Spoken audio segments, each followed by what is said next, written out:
Welcome everyone. I'm Todd Bromley, Judges Committee Chair. We're meeting today to discuss Test Refresh. This is an initiative that was started over 2 years ago. I would like to thank Eric Hampton, Test Committee Chair, and Lynn Goldman, Task Force Chair, for their extensive work on this important initiative that will impact all moves in the field tests, free skating tests for both singles and pairs, and all dance tests. So let's get started. We will be discussing the free skating test today, and I'm going to turn it over to Lynn. Thanks, Todd. As you mentioned, we're going to do this implementation September 2nd. We're going to review some things while we're talking about the free skating test, which actually also includes the free dance test that has already been implemented, to kind of show you where we're going for phase 2 in this presentation today. What's really, really important is when we talk about changing the marking of a test, is we're not changing the test standards or the test expectations. Those test expectations and test standards are exactly the same. We're just changing our scale on how we're going to give a mark for a test. This video covers the updated marking scale, marking translation from 6.0 scale to a mark on a -3 to +3 scale, 3 marks, elements, skating, program, the minimum required element tables that are found in the handbook for tests, 2 new passing categories, pass with honors, pass with distinction, removal of serious error restriction rules, which mandated a retry test result, and we'll be showing video examples of free skate tests. Before we talk about the -3 to +3 marking, the marking of singles free skate test for pre-preliminary, adult pre-bronze, Special Olympics therapeutic skating test, and also for the partnered free dance test, adult 21 plus and adult 50 plus pre-bronze, all remain the same with pass and retry marking only.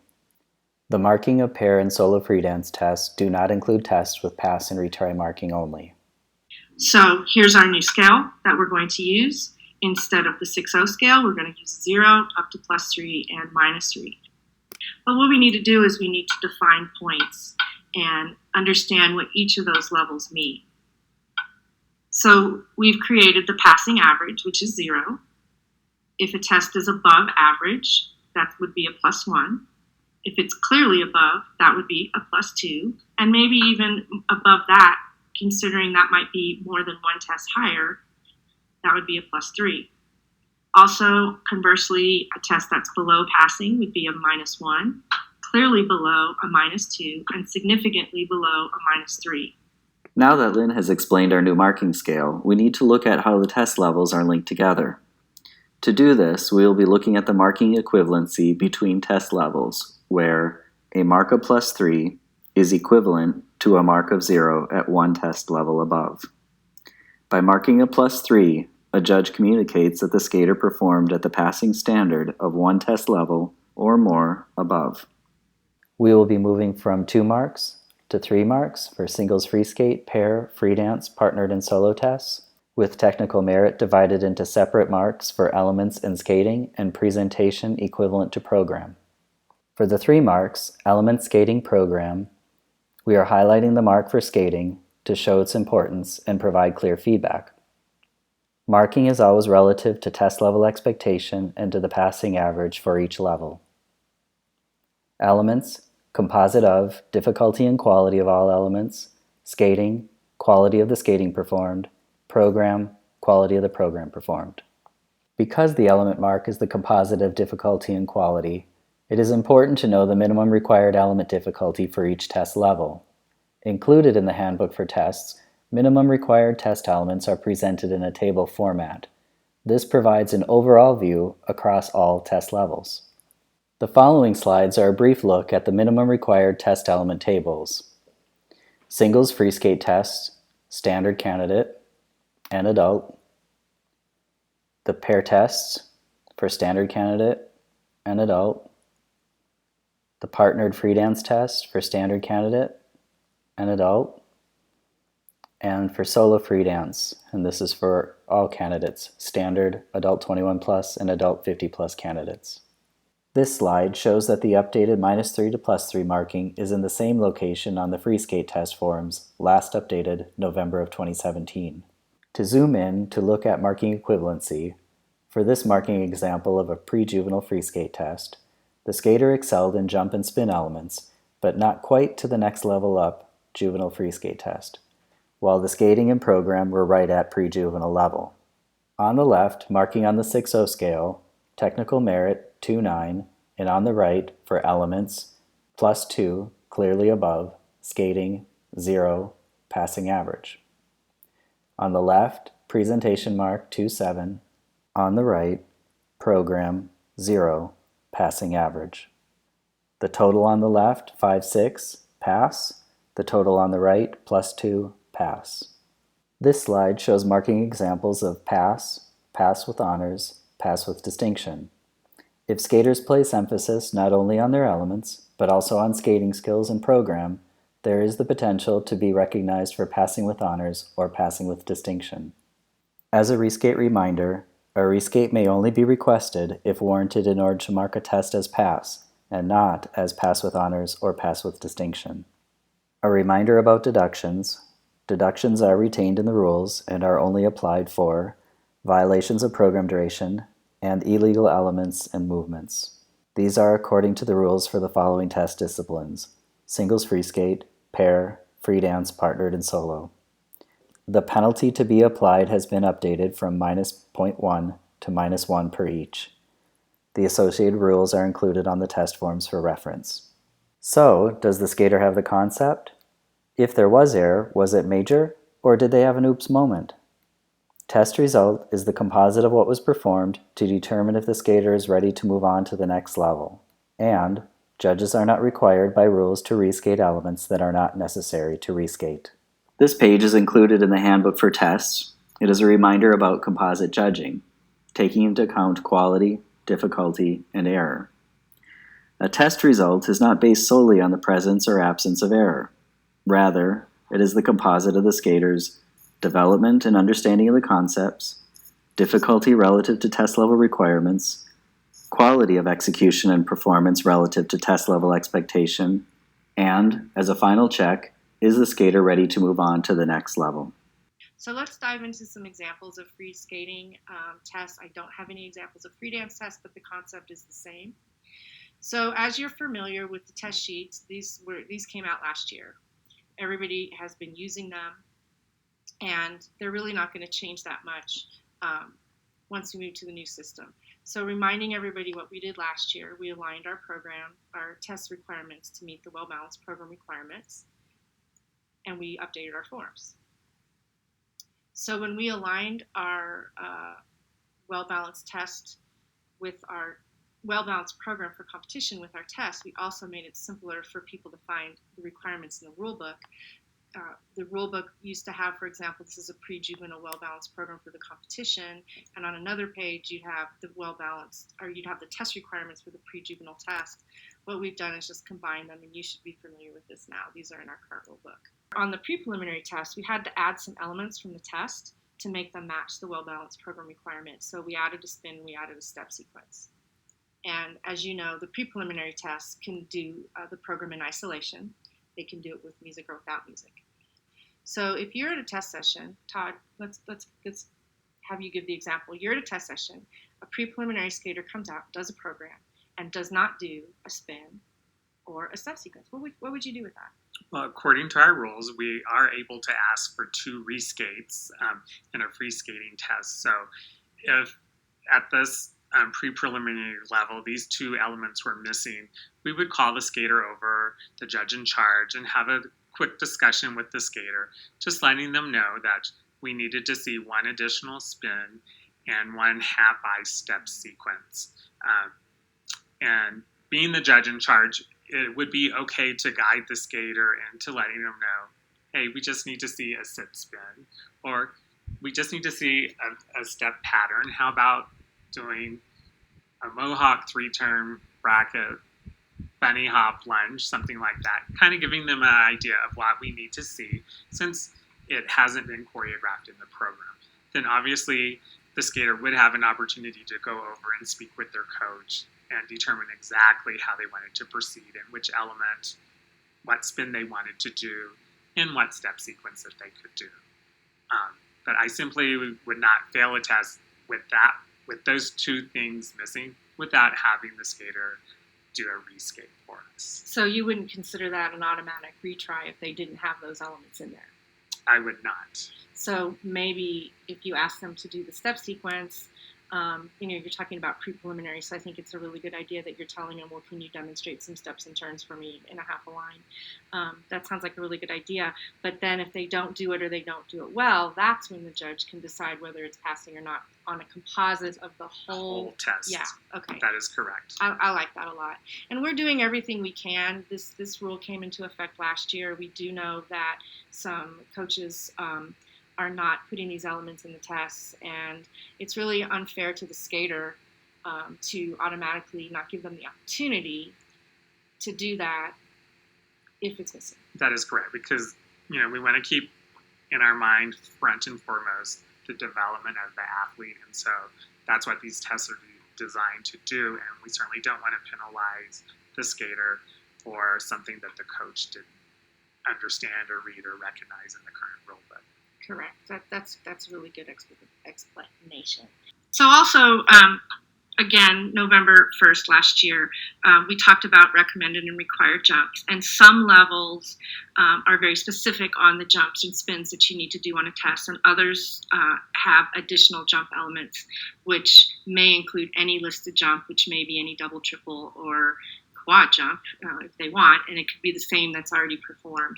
So those kinds of things are your additional jump elements, but you could choose what those are to do. They're not specified. We have additional jump elements at the intermediate level, the novice, ladies, novice men, and the junior and junior men, additional jump elements on the test that aren't specified, but they are part of the well-balanced program when you can see at the top line the number of jumps required for each level. So this brings up a really good discussion point. Required versus completed. We're going to see an example here coming up shortly where a skater skates a quite fine program but falls on one of her 6 jump elements. We're going to discuss a little bit later indicating that, well, did the skater omit this jump just because she fell, or did she do it, she just didn't do it well? And now you're going to ask yourself, does that require a reskate or not? Without the serious error deduction that we're mandatory to have a reskate for a fall, what now you're going to want to think about was, well, she did it, she just didn't do it well. And how does that affect the overall element score for the test and not that one element? Do you have any comments that you want to make about that? No, I think when we go through the video demonstration of where a skater misses the element due to a fall, again, you have to look at the whole program in its totality to determine if it is going to be a passing test. Remember, a fall is no bar to passing a test, and that's actually been in our rule book from day one almost. So nothing has really changed with that as we move into this new test refresh. And I think that's important when you talk about, having completed everything. That would almost apply that if I'm taking a spelling test at school and I missed a couple of words, that I can't still pass that test. Correct. And I think that's where we talk about maybe she fell on an element, so maybe that brings us to the passing average versus to clearly above, for example. So by getting rid of the mandatory serious error, that now we can really look to see what is the skater doing for this 2.5 minutes and see whether she's really ready to move on to the next level or not. Well, guess what? This is a very interesting discussion that just came up in the ISU this year. And we've actually had it in the rules for quite a long time, but there's the half loop. So I want to talk a little bit about that half loop and how it affects the test, a test. So the half loop is also known as an Eule, German pronunciation.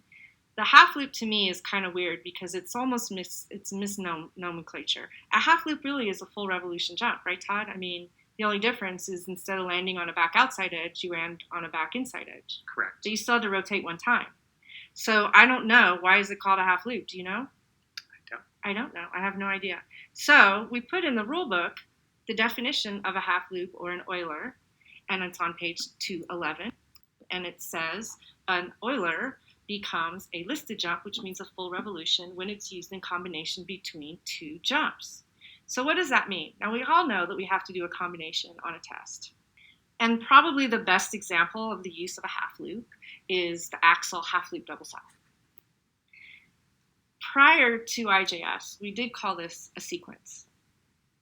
Now that we're defining the half loop as a full rotation jump, it really becomes a 3-jump combination with the single axle, the half loop or the single Euler in the middle, with the double sow. So what does that mean for test refresh? It does meet the requirement. It's a 3-jump combination. It's no longer a sequence. Okay, so that's kind of a new concept. If you're only judging tests and you see the axle half loop double sow, please keep in mind that that half loop is really a full rotation jump, and it does meet the requirement of a combination jump. Therefore, you don't have to ask to see it again if you've already seen it, unless you have a quality error, of course. Okay, so we talked about this already. Again, we updated the forms. Just to remind you what we did, I believe this is a pre-juvenile form, and this is up close and personal. A lot of people are concerned about, well, we have the executed box. What does that mean? Do we have to put something in there? Do you have to put something in that box? What is that for? Lynn, that area there under the executed column, that is simply for note-taking purposes for the judges. You can certainly write the element down that they did there, put a word for the quality of the element, however the judge wants to use that column. So it also kind of serves as a checklist on some of the elements where we have the 3 jump elements here. They're able to list the jumps in those areas, but it's not a requirement that you have to utilize it. It's just there for note-taking purposes. So I can basically check it off. They did a jump. I can say, okay, they did it, check it off. Absolutely. But it doesn't matter until I get to the bottom where I put my actual mark in. That's really what matters. Okay, that's good to know. Also notice at the top of the form, for each test level, it does give you what's expected at that level. For example, this one, strong, smooth edges and turns, combined with correct posture and effortless flow while utilizing the music and the eye surface are expected of the candidate in all types of free skating elements, the jump spins, connecting steps, as specified in the rules for that level. So all the jump elements, you can see that there's 5 jump elements that are required. We do want to see one of those jump elements to be an axle type jump or a Walsh jump. In this particular case, 3 different jumps, and those are defined jumps, and then the combination. Also remembering from last year that a jump does not have to be defined as a solo jump or a combination. It could be used in both, but it just can't be counted as more than one thing. Here are your spins and your step sequence. So that's how the test sheets are set up for all levels. So let's watch a program. We'll talk through it with you a little bit. This is the pre-juvenile program, and this judge is going to list the elements in the executed box just so we can kind of use them as a checkoff point. Again, it's not required. You don't need to know the IJS code. We're just doing it here to show you what the skater's doing.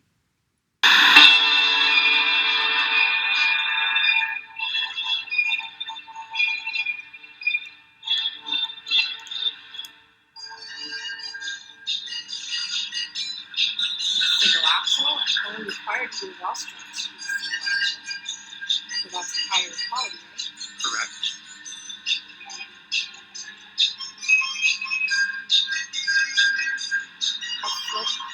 So the toe loop, that's counting as a combination. Southpaw loop loop.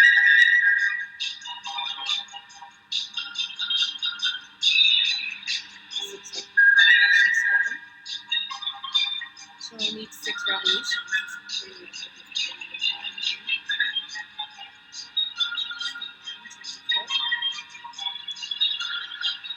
So that takes off that option.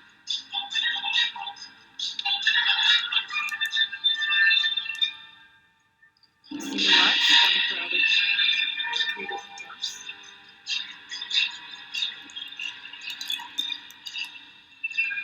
Flying 6 spin, you spin 1 position.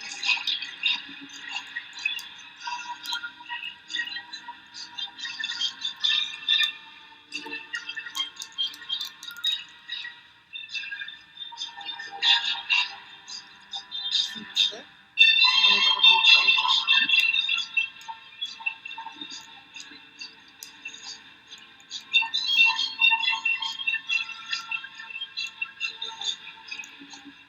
One step sequence must be visible and identifiable and use one entire surface for this level. So check that one off yourself.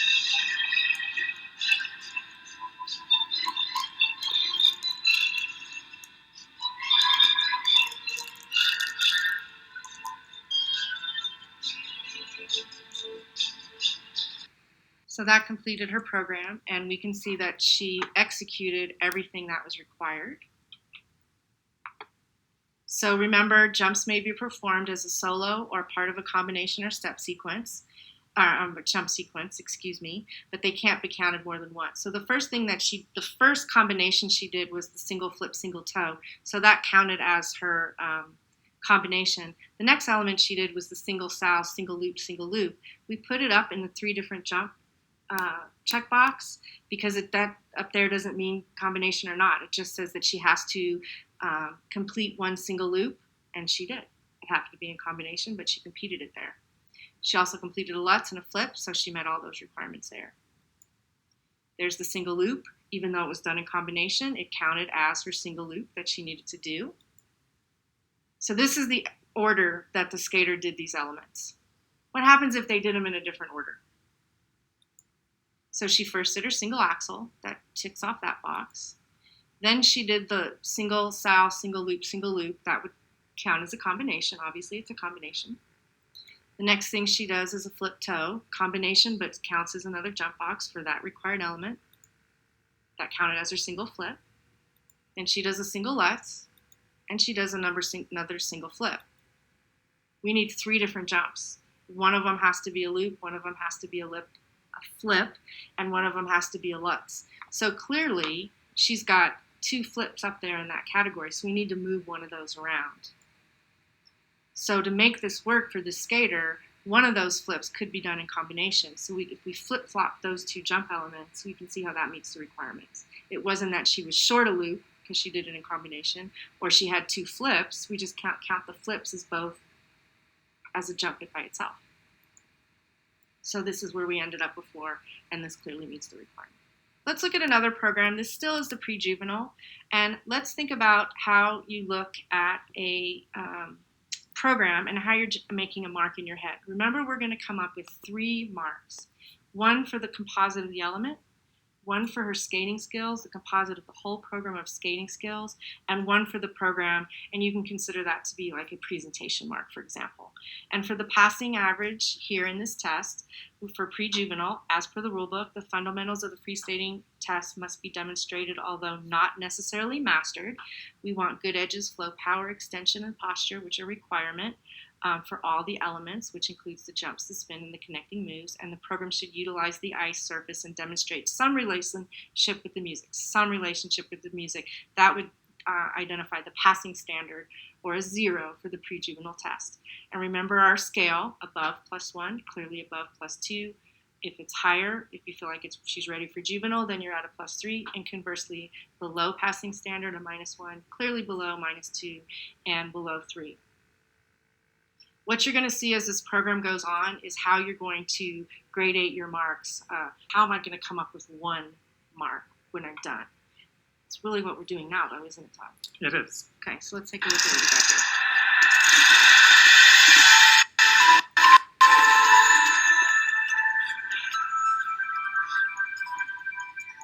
So this judge has already determined from just a few strokes her skating skills and how the program is going. She does a single axel. This judge felt like it was a +3, already for the next juvenile level. Single loop. We didn't change our element mark. We're still kind of thinking the program's about a +1. Skating skills about a +1. Required spin. This is a combination spin. Position might not be as strong, so I'm going to reduce my mark a little bit from where it was. Now I'm at overall +2.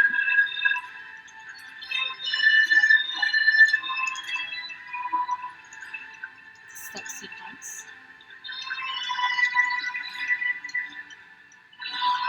You notice the skating and the program mark went up because the step sequence is going nicely to the music and she's showing some good edges, so we're thinking that's clearly a mark.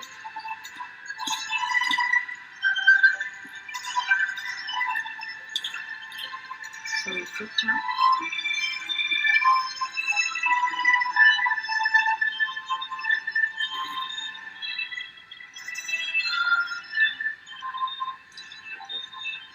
Combination jump.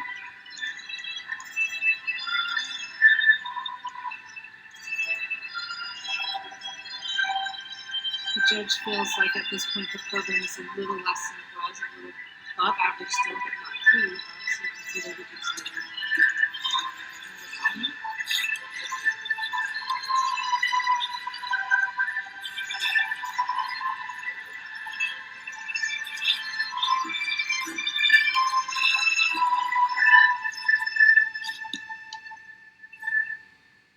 Like Lynn mentioned, this skater excelled at her elements.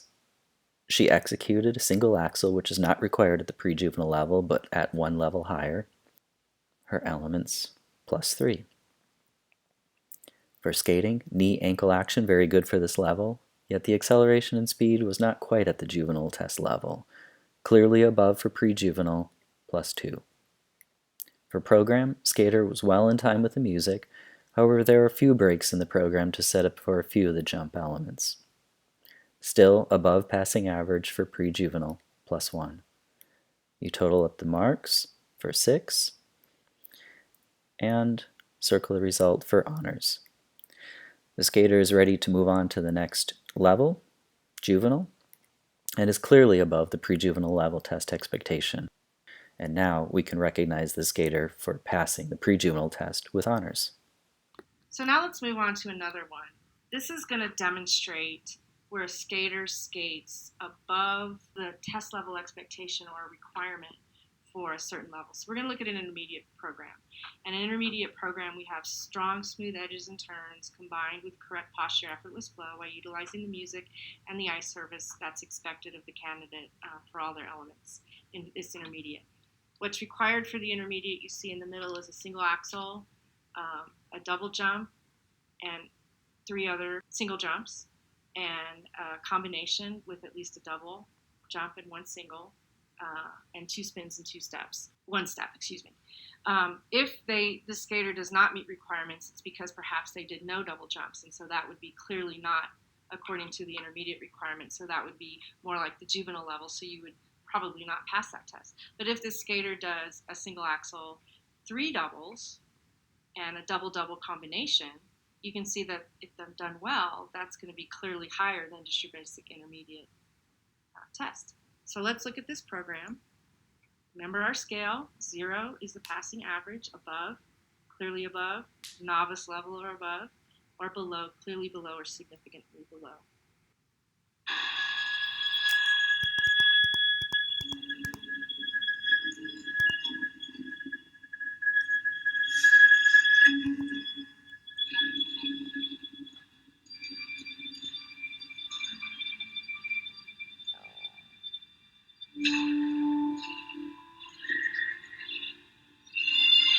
Single axle, not one of the requirements. Above skating skills right now.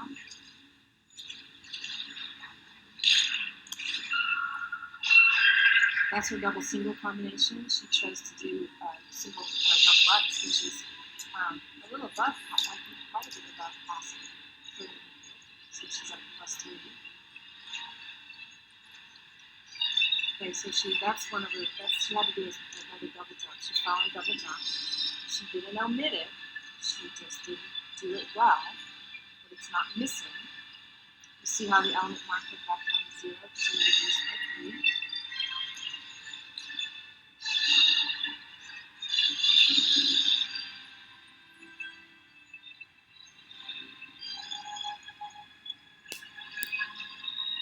She's back up into the positive after that step sequence. Clearly above skating skills.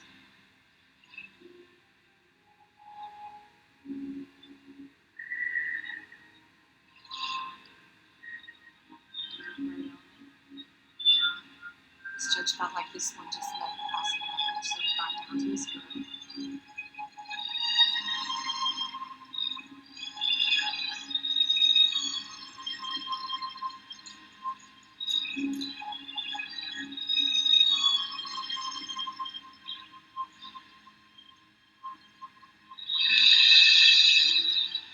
through the program marking, as the skater is concentrating on the elements, she's less engaged in the actual presentation of the program. Still within passing average, but no longer at the level it was. There's a double sow. Remember, she had to complete one double jump. She fell on one, but she completed this double jump.